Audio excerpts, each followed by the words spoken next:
Danbury, dans le Connecticut. Elle nous a envoyé un texto. Comment sait-on que la Terre a un noyau ferreux si on ne l'a jamais vu?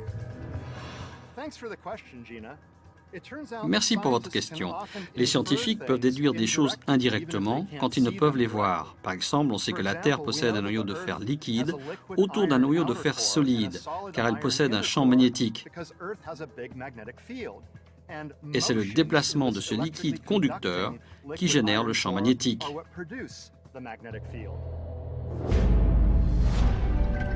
S'il n'y avait pas de champ magnétique, la vie sur Terre en souffrirait.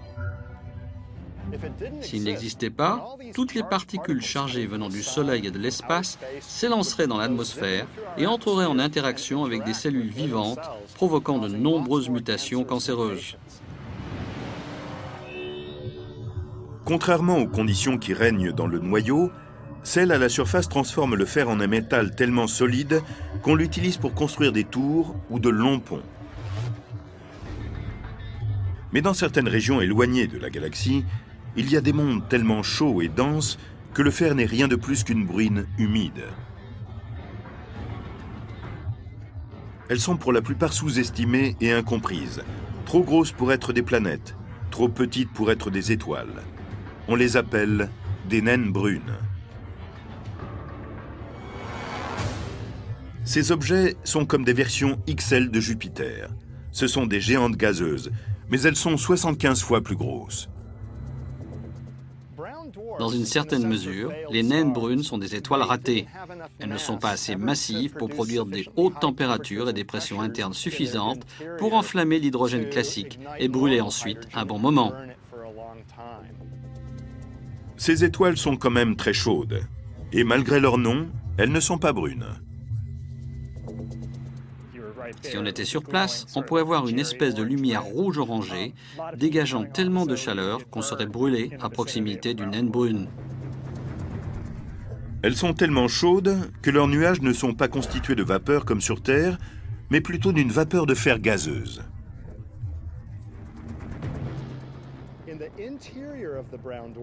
À l'intérieur d'une naine brune, les pressions sont assez élevées pour que le fer sous forme de gaz se condense en liquide et par conséquent, il va pleuvoir des gouttelettes de fer sous forme liquide. Vraiment cool. C'est vrai, il pleut du fer sur les naines brunes. Heureusement, nous n'avons pas de pluie de fer sur Terre. Si on avait, ce ne serait pas très agréable. Ces gouttes de fer brûlantes frapperaient nos têtes, nos joues et nos bras et brûleraient. Ce ne serait vraiment pas agréable d'être frappé par ces gouttes brûlantes et lourdes. Jamais il ne tombe de fer liquide sur Terre, mais il est possible que cela se produise un peu partout dans l'univers. Notre galaxie est peuplée de naines brunes. On en trouve des dizaines de milliards, presque autant que de vraies étoiles. Mais notre galaxie est aussi habitée de mondes plus petits, plus rocheux et plus froids, qui ressemblent à la Terre. L'un des événements récents les plus incroyables est la découverte de la première planète qui pourrait peut-être avoir de l'eau à sa surface. Cette planète fait partie d'un système solaire tournant autour de l'étoile Gliese 581, à environ 20 années-lumière de la Terre. Les 4 planètes qui tournent autour de Gliese 581d en sont si proches qu'une année chez elles équivaut à 66 jours chez nous.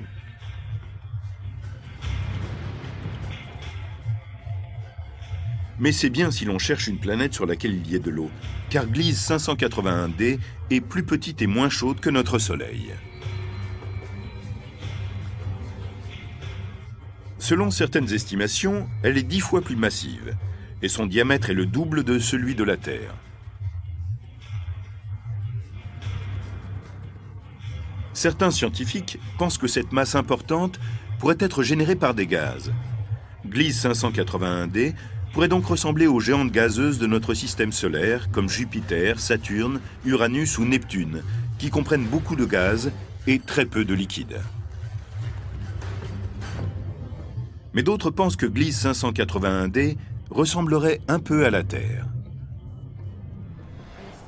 Nous pensons qu'elle a une masse qui est 10 fois celle de la Terre, obtenue par simple empilement de matériaux rocheux.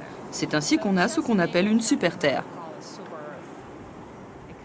Il pourrait également s'agir d'un mini-Neptune. Rien n'est encore sûr, mais c'est le premier objet qui pourrait ressembler à la Terre, en plus gros. Avec sa masse 10 fois supérieure à celle de la Terre, cette exoplanète pourrait se révéler être un monde d'eau couvert d'océans très profonds. La petite orbite de Gliese 581d implique que la gravité de son étoile parente maintient toujours le même côté de la planète face à l'étoile. Ce qui signifie que la moitié de la planète n'est jamais à l'ombre. Quand on regarde la Lune, on en voit toujours la même face. Cela pourrait se produire également sur une autre planète proche d'une étoile. La face éloignée de cette planète n'est jamais exposée à la chaleur.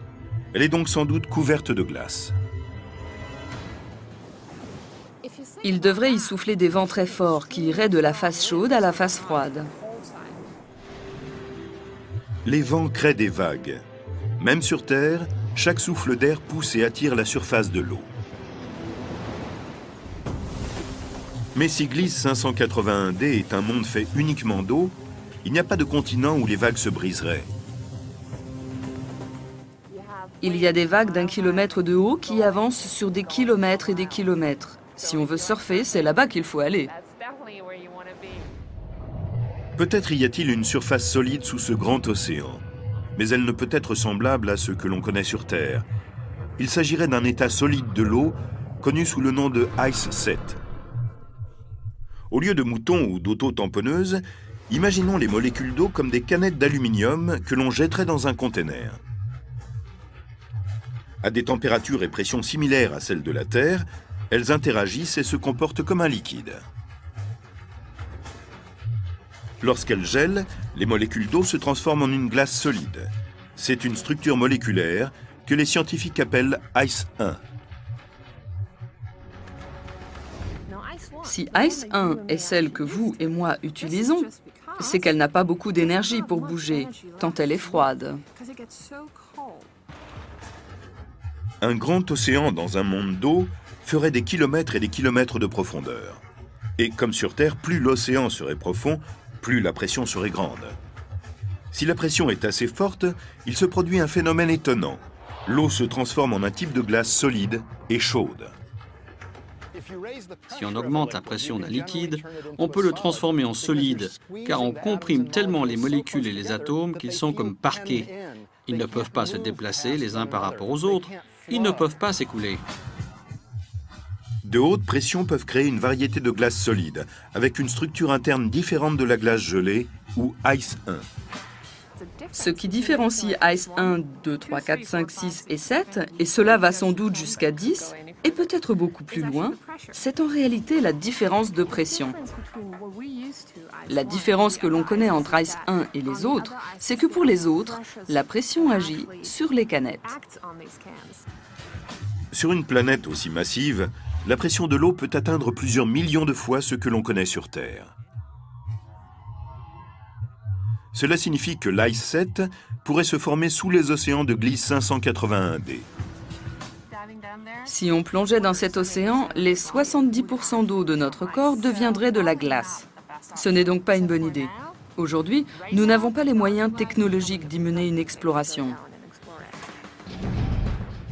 Si on recherche juste de l'eau liquide, il n'est pas nécessaire de voyager hors du système solaire.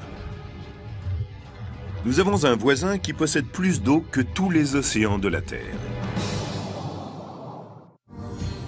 Dans un univers de liquide, Europe, satellite de Jupiter, ne paraît pas être l'endroit où l'on pourrait en trouver. C'est un désert arctique, cerné de glace et ridé de fissures. C'est comme regarder la glace en Antarctique. Le dessus est glacé et solide, on voit des fissures qui pourraient détacher des parties les unes des autres, ce qui laisse penser que la surface flotte sur un élément liquide qui se trouve en dessous. Ce n'est pas juste un peu d'eau. Sous une couche de glace épaisse de 90 km, il y a un océan de 90 km de profondeur. C'est très profond. Il faudrait beaucoup creuser pour pouvoir pêcher à travers la glace sur Europe. Plus petite que notre Lune et près de 3 fois plus loin du Soleil, Europe, au cours de son orbite, traverse le champ magnétique de Jupiter. Mais c'est une autre force jupitérienne qui empêche un monde aussi éloigné du Soleil de devenir glacé et solide. Elle acquiert de l'énergie à partir d'un petit élan gravitationnel de Jupiter, qui est très massive et crée des marées sur Europe, tout comme la Lune le fait sur la Terre. La gravité de Jupiter s'allie aux coups et poussées des autres satellites en orbite proche pour écraser et étirer Europe. La friction qui en résulte chauffe et fait fondre l'intérieur du satellite. Ce qui reste est de l'eau salée.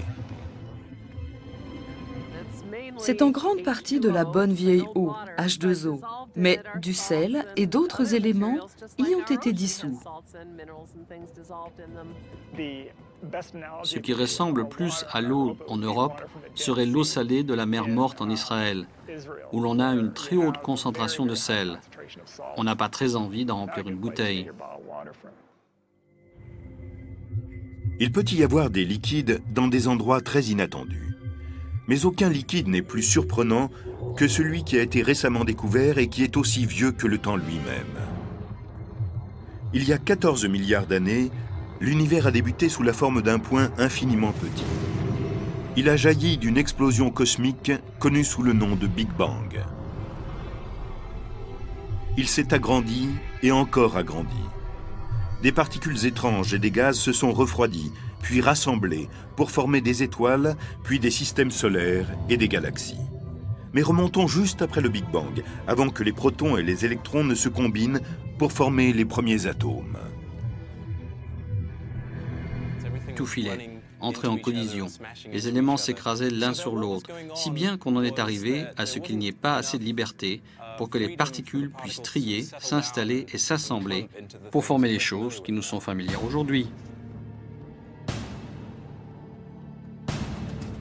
Au début, l'univers était comme un désert nu, brûlant à une température de millions de milliards de degrés, une collection hasardeuse de particules que l'on appelle les quarks et les gluons. Les quarks et les gluons sont des constituants fondamentaux des noyaux qui forment nos atomes. Dans le premier 10 millionième de seconde de son existence, l'univers a connu une phase où tout n'était que quarks et gluons. De récentes simulations des conditions de l'univers naissant ont révélé que les quarks et les gluons ne volaient pas au hasard comme un gaz, et comme on s'y attendrait dans ces conditions. Ils étaient reliés et coulaient comme un liquide.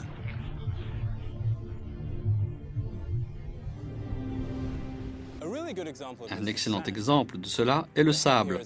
Nous avons ici une poignée de sable qui est faite d'un tas de petites particules qui sont pour l'essentiel comme de petites pierres. Mais la façon dont elles entrent en interaction les unes avec les autres détermine la façon dont elles bougent ensemble pour nous donner quelque chose qui ressemble plus à l'écoulement d'un fluide qu'au comportement d'un solide. Et c'est la même chose pour les quarks et les gluons. Ils entrent en collision et c'est probablement ce qu'ils faisaient déjà lors de la naissance de l'univers. On voit des formes dans le sable qui ressemblent aux ondulations qui se produisent à la surface d'un océan, en réponse au vent par exemple. Et cela ressemble plus au comportement d'un fluide qu'à celui d'un liquide ou d'un solide. Les ondulations sont les traces laissées par un type de perturbation. Quand la matière est à l'état liquide, les ondulations s'étendent facilement. Cette capacité à transmettre les perturbations peut marquer une empreinte sur le destin final de l'univers. À ce moment de chaos critique après la création, la fluidité de notre univers naissant commençait à montrer les signes d'un avenir grandiose. Certaines parties du fluide étant légèrement plus denses que d'autres, des formes se sont créées, qui sont devenues ensuite la structure de ce que nous voyons dans l'univers tardif.